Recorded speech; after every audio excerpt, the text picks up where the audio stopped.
Receive this vessel and give your heart faithful to the Lord, who has acknowledged you before all by the sign of witness and service.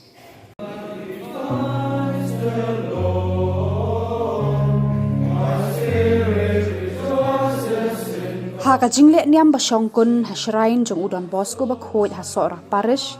hadu lai phongut ki Samla shenrang ki badai ki nobis na Don Bosco sunny side apa Shillong ki la yo phong ya ka Sopti Riewniam nega kasok men hakasan tarik bujamang ya kate ga jingle niam pen Phong Sopti Riewniam la penyai di Padar John provincial jong Shillong province hakaba la don lang ru ipadar generous sangma provincial jong Guwahati province badru ipadar Stefan Karbani i padar rangba juga sor parish patru ki padar na Don Bosco sunny side.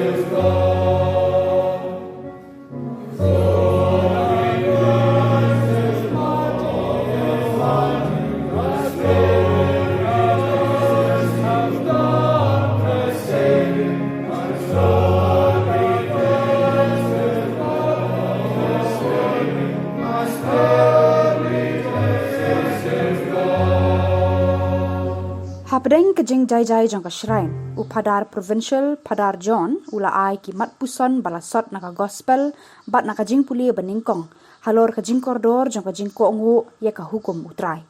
u provincial ula ong ba u jisu ula jid engi ban sambe ka jing e jong u shakiwe dei ma u ba jid engi bat kumta la dangi kwa ban seiso shibun ni hab yaisa ha ka jing e jong u ya kate ga jingle niam la sakhiru de ki spa ngut ki Peit runget na po parish bat ki bahayeng hasem jong ki nobis kumban pentep shep kinong pe jaga Don Bosco media network ka jingpong ya ka Sopti Riewniam ka dei ka dak jong ka jing em soti jing em duk bat jing em ko ngu bat ru ka dak ka shin jong ka jing em ba lui ha ka rukom em Riewniam hite ki nobis kin shim ya ka jing smai baning kong jong ki ha ka at pusau terek mentau benai jemang bat ni kerpat de pi ba pinyai senra nyaki haki jingdo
Makin lang dan dalam lagi point play saya kajing kun kajing shisha kantam lu pada kajing cakri jongki kinangla dan beteng yang rekam jing penim jong kabalang tongin ya buai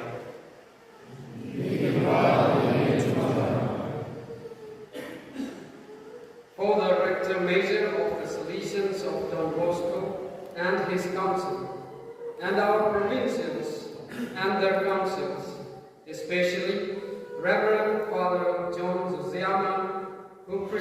presides over this Eucharistic celebration, that the Lord may bless them and their ministry by anointing them with His Holy Spirit, that they may ever lead the Salesian congregation and all its members to proclaim the good news of salvation in Jesus Christ, especially to the young people and the people not yet evangelized according to the charism of Don Bosco.